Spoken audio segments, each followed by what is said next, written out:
ನಮಸ್ಕಾರ, ಆದಾಬ್, ಜೈ ಭೀಮ್. ನಾನು ನಿಮ್ಮ ಭಾಗ್ಯನಾರಾಯಣ ಬೊಗ್ಗವರಪು. ನೀವು ನೋಡ್ತಾ ಇದ್ದೀರಿ ಸುದ್ದಿ ಸರ್ಕಲ್. ಇಸ್ರೇಲ್ ನಿನ್ನೆ ರಾತ್ರಿ ಇರಾನ್ನಲ್ಲಿರುವಂತಹ ತೈಲ ದಾಸ್ತಾನಿನ ಮೇಲೆ ದಾಳಿ ಮಾಡಿದೆ. ಎಷ್ಟು ನೀಚತನದಿಂದ ಕೂಡಿದೆ ನೋಡಿ ಅದರ ಮನಸ್ಥಿತಿ. ಅಂದ್ರೆ ತೈಲ ದಾಸ್ತಾನಿನ ಮೇಲೆ ದಾಳಿ ಮಾಡಿದೆ. ಇದಕ್ಕೆ ಅಮೆರಿಕ ಕೆಂಡಾಮಂಡಲ ಆಗಿದೆ, ಟ್ರಂಪ್ ಕೆಂಡಾಮಂಡಲ ಆಗಿದ್ದಾರೆ. ಮತ್ತು ಅಮೆರಿಕ ಕಡೆಯಿಂದ ಬಂದಂತಹ ಉತ್ತರ ಇಸ್ರೇಲ್ ಸ್ವತಃ ಒಪ್ಕೊಂಡಿರುವಂತಹದ್ದು. WTF ಅಂದ್ರೆ ವಾಟ್ ದ ಫಕ್, ಏನ್ರೋ ಮಾಡ್ತಿದ್ದೀರಾ ನೀವು ಅಂತ ಪ್ರಶ್ನೆ ಕೇಳಿದೆ ಅಮೆರಿಕ. ಮತ್ತು ಡೊನಾಲ್ಡ್ ಟ್ರಂಪ್ ಇದರಿಂದ ಸಿಕ್ಕಾಪಟ್ಟೆ ಸಿಟ್ಟು ಮಾಡ್ಕೊಂಡಿದ್ದಾರೆ ಅಂತ ಹೇಳಲಾಗ್ತಿದೆ. ಯಾಕೆಂದ್ರೆ ಒಂದಷ್ಟು ಕಾರಣಗಳಿದಾವೆ. ಆ ಕಾರಣಗಳು ಏನು ಅನ್ನೋದನ್ನ ನಿಮಗೆ ವಿವರಿಸುವಂತಹ ಪ್ರಯತ್ನವನ್ನು ಮಾಡ್ತೀನಿ. ಮತ್ತು ಇಸ್ರೇಲ್ನ ಈ ನೀಚತನಕ್ಕೆ ಪ್ರತಿಯಾಗಿ ಇರಾನ್ ನಡೆಸ್ತಾ ಇರುವಂತಹ ದಾಳಿ ಇದೆಯಲ್ಲ, ಅದು ಮುಂದಿನ ದಿನಗಳಲ್ಲಿ ಇಡೀ ಜಗತ್ತಿನಲ್ಲಿ ಪೆಟ್ರೋಲ್ ಬೆಲೆಯನ್ನ ಈಗಿರುವ ರೇಟ್ಗಿಂತ 5 ಪಟ್ಟು ಜಾಸ್ತಿ ಆಗಿ ಮಾಡುವಂತಹ ಎಲ್ಲ ಸಾಧ್ಯತೆಗಳು ಇದೆ. ಯಾಕೆಂದ್ರೆ ಆಲ್ರೆಡಿ ಕ್ರೂಡ್ ಆಯಿಲ್ $107ಗೆ ಹೋಗಿದೆ. ಯುದ್ಧ ಆರಂಭ ಆಗೋದಕ್ಕೆ ಮೊದಲು $60 ಇದ್ದಿದ್ದು ಈಗ $107 ಆಗಿದೆ. ಈ ದಾಳಿಯ ನಂತರ ಅದು $200ಗೆ ತಲುಪುವ ಎಲ್ಲ ಸಾಧ್ಯತೆಗಳು ಇದಾವೆ. ಅದರ ಬಗ್ಗೆ ಒಂದಷ್ಟು ಮಾಹಿತಿಯನ್ನು ಕೊಡ್ತೀನಿ. ಮತ್ತು ಹೊಸದಾಗಿ ನಾನು 4-5 ದಿನಗಳ ಹಿಂದೆನೆ ಹೇಳಿದ್ದೆ, ಯಾರು ಹೊಸ ಖಾಮಿನೆ, ಯಾರೋ ಸರ್ವೋಚ್ಚ ನಾಯಕರಾಗಿ ಆಯ್ಕೆಯಾಗುವ ಸಾಧ್ಯತೆಗಳಿದಾವೆ, ಯಾರು ಆ ವ್ಯಕ್ತಿ ಅಂತ. ಅದೇ ವ್ಯಕ್ತಿ ಈಗ ಆಯ್ಕೆಯಾಗಿದ್ದಾರೆ. ಅಲಿ ಖಾಮಿನೆ ಅವರ 2ನೇ ಮಗ ಮುಜ್ತಬಾ ಖಾಮಿನೆ ಅವರು ಇರಾನಿನ ಸರ್ವೋಚ್ಚ ನಾಯಕರಾಗಿ ಅಧಿಕೃತವಾಗಿ ಘೋಷಣೆಯಾಗಿದೆ. ಅಲ್ಲಿನ ಜನ ಬೀದಿಗೆ ಬಂದು ಸಂಭ್ರಮಿಸ್ತಾ ಇದ್ದಾರೆ. ಸಂಭ್ರಮಕ್ಕೆ ಕಾರಣ ಏನು ಅದನ್ನು ಸಹ ವಿವರಿಸುವಂತಹ ಪ್ರಯತ್ನ ಮಾಡ್ತೀನಿ. ಆ ಸಂಭ್ರಮದ ಕಾರಣದಲ್ಲಿ ಅಮೆರಿಕ WTF ಅಂತ ಮೆಸೇಜ್ ಕಳಿಸ್ತಲ್ಲ ಇಸ್ರೇಲ್ಗೆ, ಅದು ಸಹ ಅಡಗಿದೆ, ಇಂಟರ್ಲಿಂಕ್ಡ್ ಆಗಿದೆ. ಅದನ್ನು ವಿವರಿಸುವ ಪ್ರಯತ್ನವನ್ನು ಮಾಡ್ತೀನಿ. ಒಟ್ಟಾರೆಯಾಗಿ ಇಸ್ರೇಲ್ ಮಾಡ್ತಿರುವಂತಹ ಕಂತ್ರಿ ಕೆಲಸದಿಂದ ಅಮೆರಿಕ ಸಹ ಈಗ ತಲೆ ಚೆಚ್ಕೊಳ್ಳುವಂತಹ ಪರಿಸ್ಥಿತಿ ಬಂದಿದೆಯಲ್ಲ, ಅದನ್ನ ವಿಸ್ತಾರವಾಗಿ ವಿವರಿಸ್ತೀನಿ. ಸೊ ನಿಮಗೆ ಗೊತ್ತಿದೆಯಲ್ಲ, ಅಮೆರಿಕ ಮತ್ತು ಇಸ್ರೇಲ್ ಜಂಟಿಯಾಗಿ ಇರಾನ್ ಮೇಲೆ ಬಿದ್ವು. ಇರಾನ್ ಅದಕ್ಕೆ ಒಂಟಿಯಾಗಿ ಪ್ರತಿಕ್ರಿಯೆಯನ್ನ ಕೊಡ್ತಿದೆ, ಪ್ರತಿರೋಧವನ್ನ ಮಾಡ್ತಿದೆ, ಪ್ರತಿ ದಾಳಿಯನ್ನ ಮಾಡ್ತಾ ಇದೆ. ಯಾವ ಮಟ್ಟಕ್ಕೆ ಅಂದ್ರೆ ಅರಬ್ ದೇಶಗಳಲ್ಲಿರುವಂತಹ ಐದು ರೆಡಾರ್ ಸಿಸ್ಟಮ್ಗಳಲ್ಲಿ, ಅಮೆರಿಕದ 5 ರೆಡಾರ್ ಸಿಸ್ಟಮ್ಗಳಲ್ಲಿ, ಒಂದೊಂದು ರೆಡಾರ್ ಸಿಸ್ಟಮ್ ಸಹ $1 ಬಿಲಿಯನ್ ಹೆಚ್ಚು ಖರ್ಚಾಗಿ ನಿರ್ಮಾಣ ಆಗಿರುತ್ತೆ. 5ರಲ್ಲಿ 3 ಉಡಾಯಿಸ್ಬಿಟ್ಟಿದ್ದಾರೆ. ಕೆಲವು ವರದಿಗಳ ಪ್ರಕಾರ 4 ಉಡಾಯಿಸ್ಬಿಟ್ಟಿದ್ದಾರೆ, 1 ಮಾತ್ರ ಉಳ್ಕೊಂಡಿದೆ ಅನ್ನುವಂಥ ಮಾಹಿತಿ ಬರ್ತಾ ಇದೆ. ಬಟ್ 3 ಉಡಾಯಿಸಿರೋದ್ರ ಬಗ್ಗೆ ಖಚಿತ ಮಾಹಿತಿ ಇದೆ, 4ನೇದರ ಬಗ್ಗೆ ಒಂದಷ್ಟು ಅನುಮಾನಗಳಿದ್ದಾವೆ. ಆ ಮಟ್ಟಕ್ಕೆ ಇರಾನ್ ಅರಬ್ ರಾಷ್ಟ್ರಗಳ ಮೇಲೆ ದಾಳಿ ಮಾಡ್ತಿದೆ. ಯಾಕೆಂದ್ರೆ ಅವು ಅಮೆರಿಕದ ಗುಲಾಮಗಿರಿಯಲ್ಲಿ ಅವರಿಗೆ ಜಾಗ ಮಾಡಿಕೊಟ್ಟಿದ್ದಾವೆ. ಅಲ್ಲಿ ಏರ್ ಬೇಸ್ಗಳು, ಸೇನಾ ಬೇಸ್ಗಳಿಗೆ ಅವಕಾಶ ಮಾಡಿಕೊಟ್ಟಿದ್ದಾವೆ. ಸೊ ಅವು ಅನುಭವಿಸ್ತಾ ಇದ್ದಾವೆ. ಅದು ಒಂದು ಕಡೆ ಆದ್ರೆ, ಇನ್ನೊಂದು ಇಸ್ರೇಲ್ ಮೇಲೆ ಇರಾನ್ ಸಿಕ್ಕಾಪಟ್ಟೆ ದಾಳಿ ನಡೆಸ್ತಾ ಇದೆ. ಅಲ್ಲಿನ ರಾಜಧಾನಿ ಟೆಲ್ ಅವೀವ್ ಏನಿದೆ, ಅದರ ಇಂಚಿನ ಮೇಲೂ ಸಹ ಇರಾನಿನ ಮಿಸೈಲ್ಗಳು ಹೋಗಿ ಬೀಳ್ತಿದ್ದಾವೆ.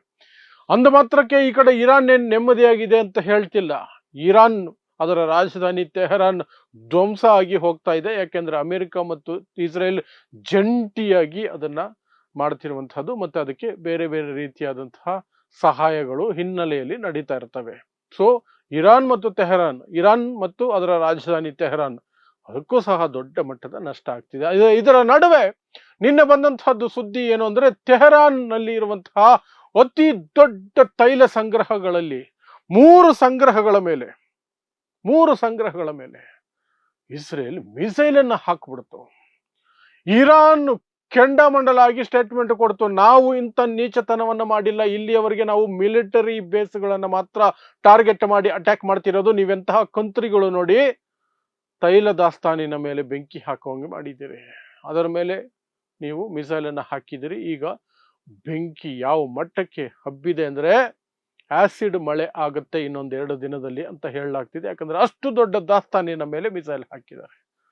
ಈ ವಿಚಾರ ಅಮೆರಿಕ ಕಿವಿಗೆ ಬಿದ್ದ ತಕ್ಷಣ, ಅಮೆರಿಕಗೆ ಸುದ್ದಿ ತಲುಪಿದ ತಕ್ಷಣ, ಅಮೆರಿಕದಿಂದ ಇಸ್ರೇಲ್ಗೆ ಹೋದಂತಹ ಸಂದೇಶ WTF, ವಾಟ್ ದ ಫಕ್, ಏನ್ ಮಾಡಿದಿರಿ ನೀವು, ಮಾನ ಮರ್ಯಾದೆ ಇದೆಯಾ ನಿಮಗೆ ಅಂತ ಕೆಂಡಾಮಂಡಲ ಆಗೋಯ್ತು ಅಮೆರಿಕ.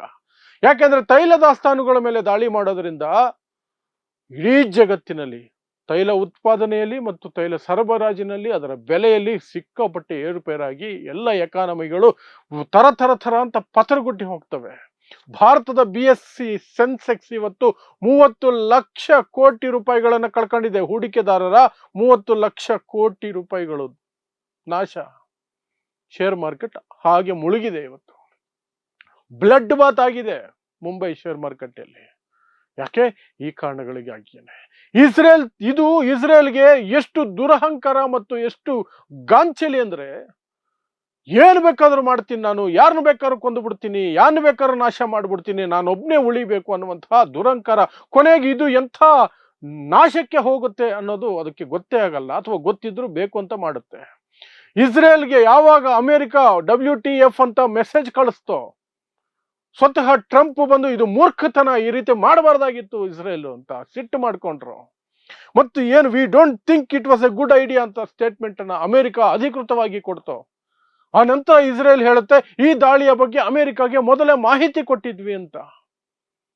ಅದಕ್ಕೆ ಅಮೆರಿಕ ಹೇಳ್ತು, ನೀವೇನೋ ಸಣ್ಣ ಪುಟ್ಟದ್ದು ಮಾಡ್ತೀನಿ ದಾಳಿ ಅನ್ಕೊಂಡಿದ್ರೆ, ನೀವಿಂಥ ಮೂರ್ಖತನದ ದಾಳಿ ಮಾಡ್ತೀನಿ ಅಂತ ನಾವು ಅನ್ಕೊಂಡಿರ್ಲಿಲ್ಲ ಅಂತ.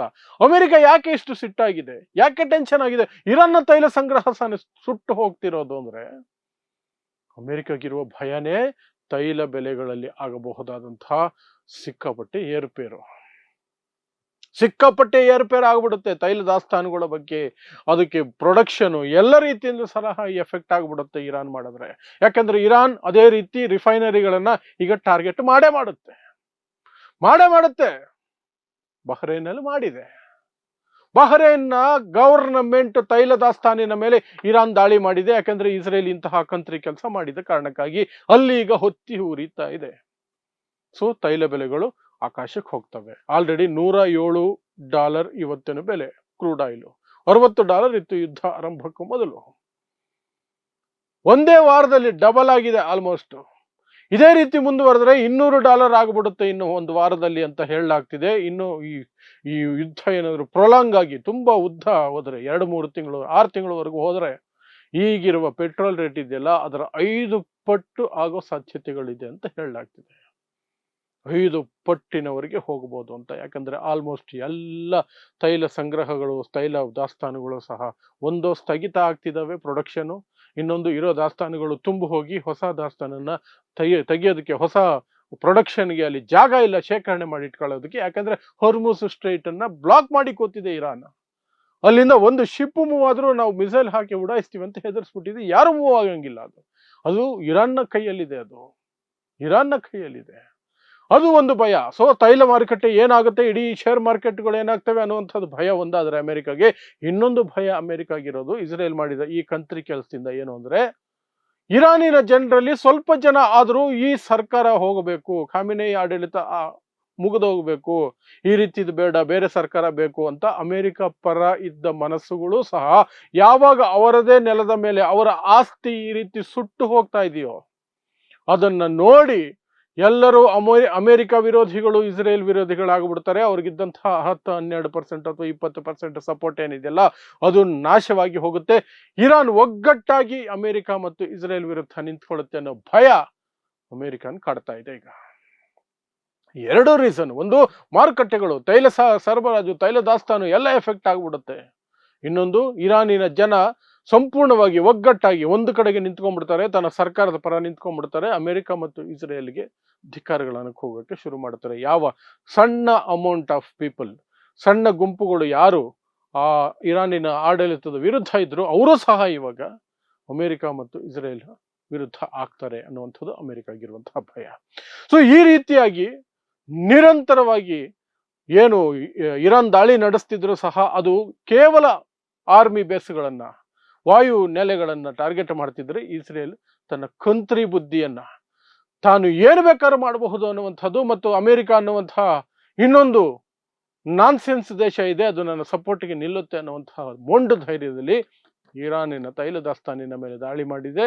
ಅದು ಹೊತ್ತಿ ಉರಿತಾ ಇದೆ. ಯಾವ ಮಟ್ಟಕ್ಕೆ ಆಕಾಶಕ್ಕೆ ಬೆಂಕಿ ಹೊಗೆ ಎಲ್ಲ ಹೋಗ್ತಿದೆ ಅಂದ್ರೆ, 2-3 ದಿನಗಳಲ್ಲಿ ಅಲ್ಲಿ ಆಸಿಡ್ ಮಳೆಯಾಗುವ, ಕಪ್ಪು ಮಳೆಯಾಗುವಂತಹ ಸಾಧ್ಯತೆ ಇದೆ ಅಂತ ಹವಾಮಾನ ಇಲಾಖೆಗಳೇ ಹೇಳ್ತಾ ಇದ್ದಾವೆ. ವಾತಾವರಣ ಎಕ್ಸ್ಪರ್ಟ್ಗಳು ಏನಿದ್ದಾರೆ, ಪರಿಸರದ ತಜ್ಞರು, ಅವರಂತೂ ದೊಡ್ಡ ದುರಂತ ಕಾದಿದೆ. ನೈಸರ್ಗಿಕವಾಗಿ ಪರಿಸರದಲ್ಲಿಯೇ ದೊಡ್ಡ ದುರಂತ ಕಾದಿದೆ. ಇಸ್ರೇಲ್ ಮಾಡಿರೋದು ಮಹಾ ಅಪರಾಧ ಅಂತ ಹೇಳ್ಕೊಂಡು ಅವರು ಸಹ ಕೆಂಡಾಮಂಡಲಾಗಿದ್ದಾರೆ, ಬೆಂಕಿ ಕಾರ್ತಿದ್ದಾರೆ. ಸೊ ಇಲ್ಲಿಗೆ ನಿಮ್ಗೆ ಅರ್ಥ ಆಗಿರುತ್ತೆ ಅನ್ಸುತ್ತೆ, ಇಸ್ರೇಲ್ ಎಂತಹ ಕಂತ್ರಿ ದೇಶ, ಯಾವ ಮಟ್ಟಕ್ಕೆ ಹೋಗಿ ಹೇಗೆ ಅಮೆರಿಕನು ಸಹ ಮೋಸ ಮಾಡಿ ದಾಳಿ ಮಾಡ್ತೀವಿ ಅಂತ ಹೇಳೋದೊಂದು, ಮಾಡೋ ತೀವ್ರತೆ ಬೇರೆ. ಅದು ಅಮೆರಿಕನೇ ಒಂದು ಕೆಟ್ಟ ಪದ ಬಳಸಿ ಅದನ್ನ ಉಗಿಬೇಕಾದ ಅನಿವಾರ್ಯತೆ, ಕ್ಯಾಕರ್ಸ್ ಉಗಿದಿದೆ ಅಮೆರಿಕ. ಆ ಅನಿವಾರ್ಯತೆಗೆ ಇಸ್ರೇಲ್ ಹೇಗೆ ಕರ್ಕೊಂಡು ಹೋಗುತ್ತೆ ತನ್ನ ಸ್ವಂತ ಸಪೋರ್ಟಿಂಗ್ ಕಂಟ್ರಿಗಳನ್ನ, ಅಮೆರಿಕದಂತಹ ತನ್ನ ಅಲೈಸನ್ನ, ಇದರಲ್ಲಿ ಅರ್ಥ ಆಗುತ್ತೆ. ಈಗ ಇರಾನ್ ಸಹ ತೈಲದ ದಾಸ್ತಾನುಗಳ ಮೇಲೆ ದಾಳಿ ಮಾಡಕ್ ಶುರು ಮಾಡಿದ್ರೆ ಅರಬ್ ದೇಶಗಳಲ್ಲಿ ಇಡೀ ಜಗತ್ತಿನ ಬ್ಯಾಲೆನ್ಸ್ ತಪ್ಪೋಗುತ್ತೆ. ಇರಾನ್ ಅದನ್ನ ಸ್ಟಾರ್ಟ್ ಮಾಡಿದೆ ಬಹರೇನಲ್ಲಿ. ಸೊ ನೋಡೋಣ ಇನ್ನೊಂದು 2-3 ದಿನಗಳಲ್ಲಿ ಈ ಯುದ್ಧ ಯಾವ ತೀವ್ರತೆಗೆ ಹೋಗುತ್ತೆ, ಯಾವ ಅಗಾಧವಾಗಿ ಇದು ವ್ಯಾಪಿಸ್ತಾ ಹೋಗುತ್ತೆ, ಅದರ ಬಗ್ಗೆ ನಾವು ವೇಟ್ ಮಾಡಬೇಕಾಗತ್ತೆ ಅಷ್ಟೇ. ಸೊ ಇದಿಷ್ಟು ಈಗ ಬರ್ತಿರುವಂತಹ ಸುದ್ದಿ. ಇಂತಹದ್ದೇ ವಿಶೇಷ ಸುದ್ದಿಗಳಿಗಾಗಿ ನೋಡ್ತಾ ಇರಿ ಸುದ್ದಿ ಸರ್ಕಲ್. ನಾನು ನಿಮ್ಮ ಭಾಗ್ಯನಾರಾಯಣ ಬೊಗವರಪು.